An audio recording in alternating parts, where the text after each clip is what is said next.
dok? Pemeriksaannya tadi seperti apa dok? Gimana dok? Dok, seperti apa tadi pemeriksaannya dok? Boleh dok, sedikit aja dok. Kondisinya gimana? Tadi katanya sakit. Kan nggak mau ketemu saya.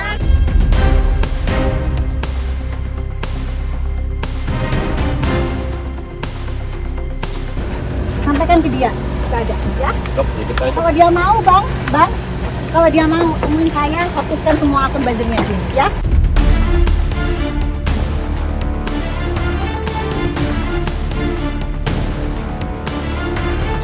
Ya, ingat sel ada di depan mata kamu. Ancaman 12 tahun penjara. Kamu dengan mudah untuk masuk.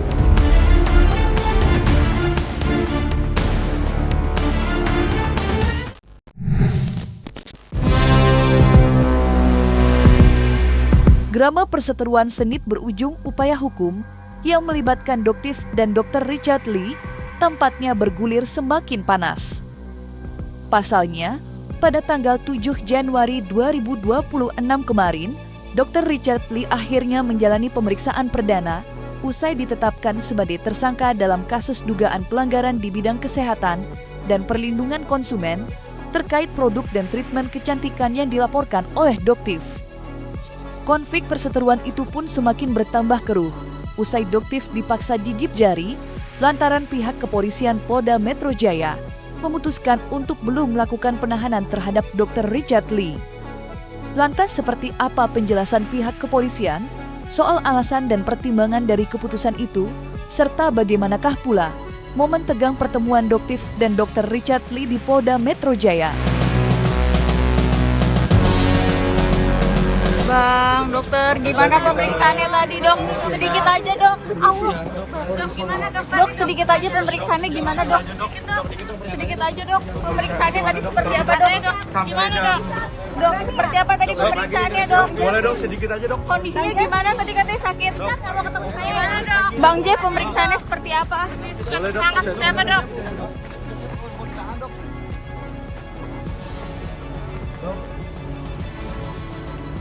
Dok, gimana dok? Boleh dok, sedikit aja dok pernyataannya. Pemeriksaannya gimana tadi? Seperti apa bang pemeriksaannya tadi bang? Kan katanya Ada berapa pertanyaan Iya. mungkin bang yang ditanyain ke dokter Richard? Kira-kira dilanjut seperti apa dan kondisi dokter Richard bagaimana nih bang? Ya sedikit aja bang, kita udah nunggu sampai jam segini Bang, bang. Iya, kita juga capek Gimana nih bang? Bang, gimana Ya, bang? sedikit aja bang, sedikit aja bang. Kasih statement dikit dong bang. Betul aja bang, gimana bang? Pemeriksaan ini bang. Aduh, terima kasih ya. Sorry, Gimana, sorry Bang? beneran. Suara saya habis nih ya. Kondisi dokter Bang, sedikit aja, Bang, Tadi sedikit, Bang. katanya kan Nanti lain kali kita akan ngomong ya. Pemeriksaan dari kondisi habis pemeriksaan ini gimana bang? Mohon maaf sekali ya. Terima kasih semua. Bang. Ini dia nggak nyapa. Saya manggil dia dari tadi. Richard, saya panggil dia kemana? Oh, nggak berani ya kan? Ya, oke. Sampaikan ke dia, saja ya. Dok, sedikit aja. Kalau dia mau bang, kalau dia mau temuin saya, hapuskan semua akun buzzernya dia, ya. Oke. Jadi kalau rekan-rekan menanyakan apakah sudah dilakukan penahanan, maka belum dilakukan penahanan. Ya, belum dilakukan penahanan terhadap yang bersangkutan. Karena penilaian dari penyidik hingga pada saat ini masih kooperatif dan masih kapanpun diminta kehadirannya oleh penyidik, yang bersangkutan masih bersedia untuk hadir kapanpun oleh penyidik. Aksi bungkam seribu bahasa yang dilakukan oleh Dr. Richard Lee dan sang kuasa hukum, Jeffrey Simatupang, Doktif pun semakin terbakar api amarah. Buktinya, Doktif sampai meminta waktu untuk berkomunikasi secara langsung dengan Jeffrey yang sejatinya sudah berada di atas mobil. Lantas, seperti apa pesan Doktif untuk Dr. Richard Lee, serta bagaimanakah pula luapan kekecewaan Doktif melihat aksi bungkam sang seteru? Pengecut kan, kalian bisa lihat betapa cowardnya, ya. Doktif sebagai wanita hadapin dia lari tunggang langgang begitu menghadapi Doktif. Tapi di medsos, luar biasa kencengnya dia di medsos. Ya, dia ada punya dia. Ini peringatan kesekian kali. Tadi Doktif kalian dengarkan ya, tidak ada kata damai, kalian saksinya sendiri ya tadi ya. Tolong bilang ke dia, jangan ada kata damai. Ya. Kenapa orang ini yang Doktif hadapi sangat manipulatif. Ya. Kita tunggu dia untuk preskon di depan kalian, tapi dia tidak menghargai kalian. Dia meninggalkan kalian begitu saja yang sudah menanti sekian jam untuk bisa mendengarkan seseorang yang sangat terkenal gila engagement. Semua dia kontenkan. Saat ini Doktif bongkar sebongkar-bongkarnya. Sehabis-habisnya Doktif akan bongkar semua kebohongan dia, keborokan dia. Ya, tahanan itu adalah masa depan dia di minggu depan. Ya, ingat sel ada di depan mata kamu. Ancaman 12 tahun penjara. Kamu dengan mudah untuk masuk. Ya, tadi kalian semua bisa mendengarkan saya bilang, Bang, tidak ada kata damai ya Bang ya. Abang lihat bagaimana kelakuan dia menghadapi teman-teman jurnalis. Dia tidak menghargai kalian, itu menyakiti hatinya Doktif.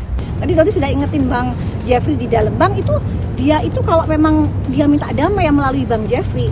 Dia minta damai guys melalui Bang Jeffrey. Kelakuannya kok begitu? Nggak berani tadi ketemu sama Doktif. Kenapa? Takut. Baru sekarang kamu takut. Sebelum-sebelumnya gimana? Semua bisa kamu bayar dengan uang. Tadi sih nggak jelas ya, tadi Bang Jeffrey bilang bisa nggak mungkin nggak. Tadi kalian sempat dengarkan, jangan gitu lah, begitu-begitu ya. Cuman kita bilang di depan kalian ini loh seharusnya si DRL ngomong tadi. Tapi apa yang dia lakukan? Medsos nanti akan dia gunakan, akun-akun di buzzer-buzzernya dia akan dia kerahkan. Selalu itu pola yang dia lakukan. Gak ada tobat-tobatnya manusia ini. Ya, jadi ya Bang Jeffrey, tadi Bang Jeffrey sudah dengarkan tidak ada kata damai ya. Kita lihat, kita lanjutkan ke persidangan saja. Insya Allah nanti kita lihat minggu depan. Doktif akan kawal juga. Doktif akan minta dia untuk ditahan.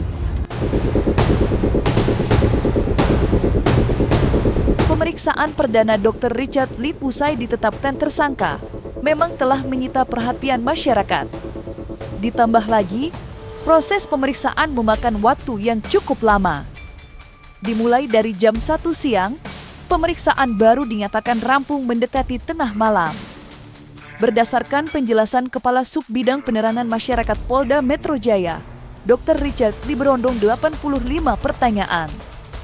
Akan tetapi, sebagian pertanyaan itu belum dapat dijawab oleh Dr. Richard yang tengah mengalami gangguan kesehatan.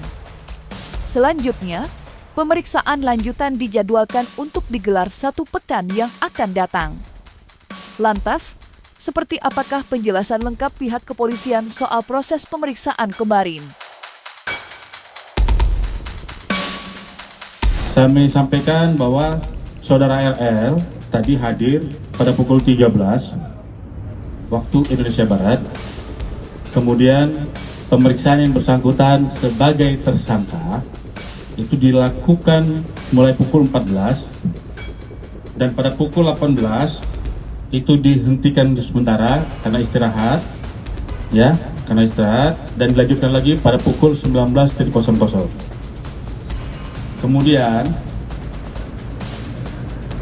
pertanyaan yang sudah diajukan, ya, pertanyaan yang sudah diajukan, saya ulangi, pada pukul 19 diajukan lagi pemeriksaan, dilanjutkan lagi pemeriksaan, dan tadi baru selesai pada pukul 22, kurang lebih pada pukul 22.00 waktu Indonesia Barat. Penyidik sudah menanyakan 73 pertanyaan dari 85 pertanyaan.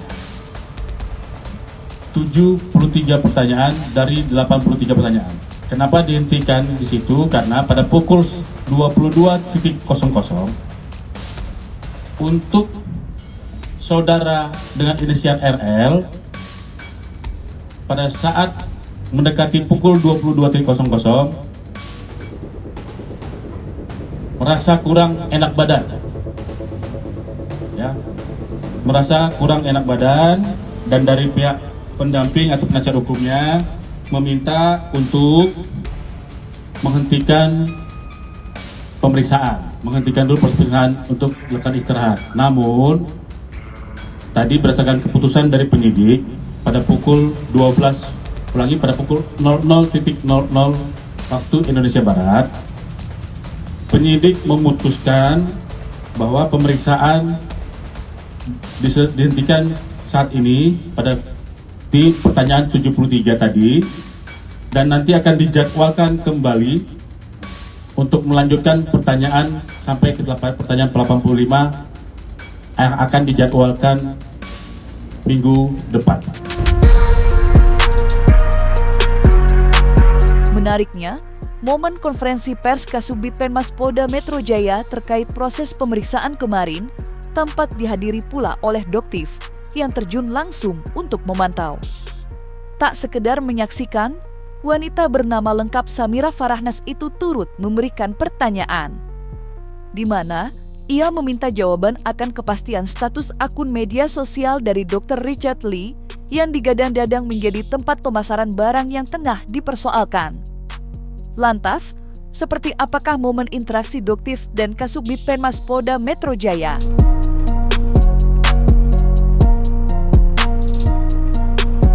Di sini Bang, saya Doktif sebagai pelapor.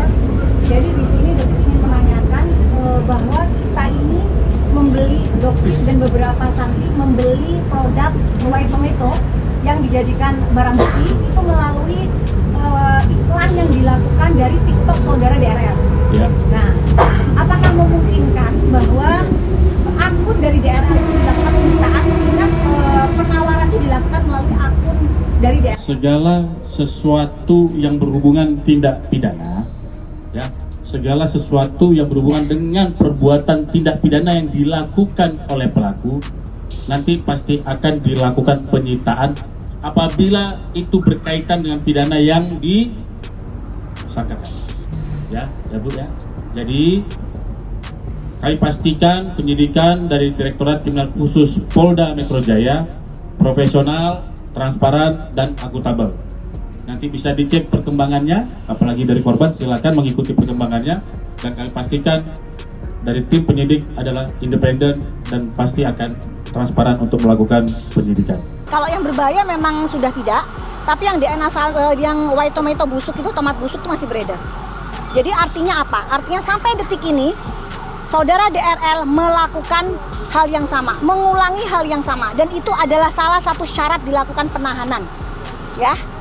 Jadi selain di atas 5 tahun, itu adalah mengulangi kesalahan yang sama. Terulang kok.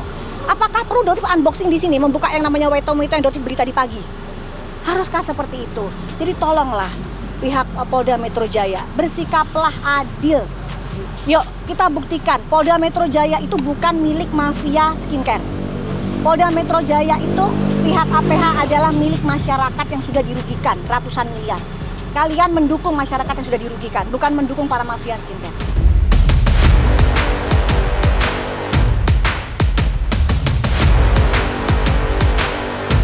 Sesaat sebelum terjun langsung menuju Polda Metro Jaya untuk memantau langsung proses pemeriksaan perdana dari Dr. Richard, Doktif sejatinya sempat menyelenggarakan konferensi pers. Pada momen tersebut, ia pun menuturkan rasa terima kasih kepada aparat penegak hukum yang telah memproses laporannya hingga status tersangka bisa ditetapkan kepada Dr. Richard. Dan pada kesempatan itu pula, Doktif sempat membandingkan perkara ini dengan kasus hukum yang menimpa Nikita Mirzani. Lantas, seperti apa penjelasan Doktif terkait hal tersebut?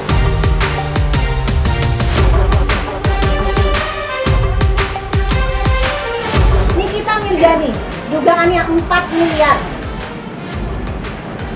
ditahan. Sangat miris dan aneh sekali apabila Polda Metro Jaya kerugiannya diduga ratusan miliar. Kok dilepaskan? Ini nggak fair, nggak adil. Mana keadilannya? Berarti keadilan hanya untuk para mafioso skincare Indonesia. Kan nggak lucu ya? Sama dong. Nggak bisa sama. Ratusan miliar petang-petang keluar nanti. Nggak bisa. 4M ditahan. Masa ratusan miliar dibiarkan? 4M berhenti tuh. Nggak istilahnya dugaannya 4M habis itu kan berhenti. Nggak ada kerugian lagi. Ini enggak, ratusan miliar masih berjalan terus sampai detik ini. Bahkan sampai hari ini pun Doktif masih bisa membeli loh yang namanya White Tomato. Hingga hari ini.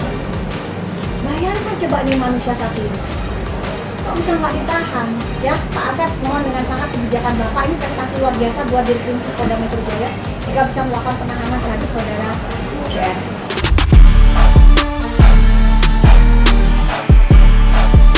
Bukan hanya sekedar membandingkan dengan perkara yang menimpa Nikita, desakan dari pihak Doktif soal penahanan terhadap Dr. Richard juga didasari dengan alat bukti yang mereka nilai sudah cukup kuat. Salah satunya adalah adanya sederet produk kecantikan yang diduga kuat mengandung bahan berbahaya, namun belum juga dilakukan penarikan oleh Dr. Richard.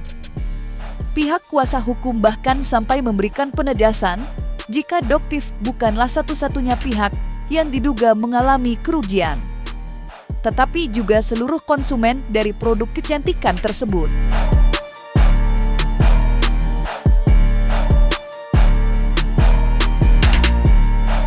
Terkait dengan perkara TSK Saudara DRL yang saat ini di Polda Metro Jaya, sebagaimana sudah diumumkan oleh pihak humas dari Polda Metro Jaya, bahwa yang kita laporkan ini terkait dengan Undang-Undang Perlindungan Konsumen dan Undang-Undang Kesehatan.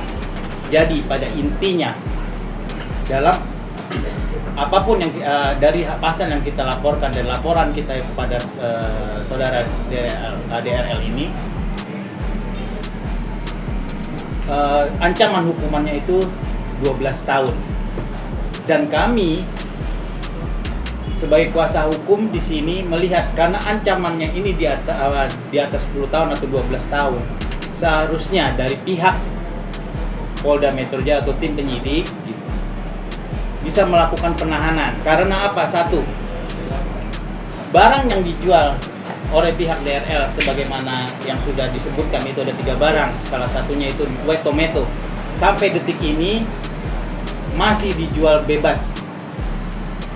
Sedangkan yang kita tahu barang itu bukan barang yang seperti apa yang dia iklankan, sampaikan kepada publik bahwa ini white tomato, padahal itu bukan.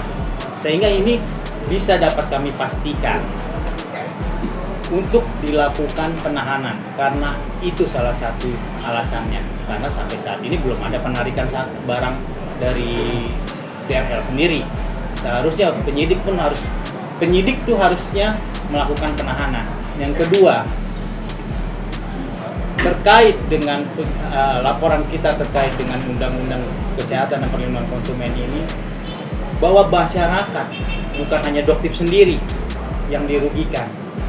Kalau barang ini masih belum dilakukan penarikan oleh dari DRL, ini akan terus mengakibatkan kerugian materi kepada masyarakat yang mungkin belum tahu adanya berita ini atau gembar-gembor seperti yang ada sekarang. Jadi kami mohon kepada tim penyidik, kepada Polda Metro Jaya, dengan adanya status TSK dari DRL ini dengan ancaman hukuman 12 tahun, kami meminta untuk dilakukan penahanan.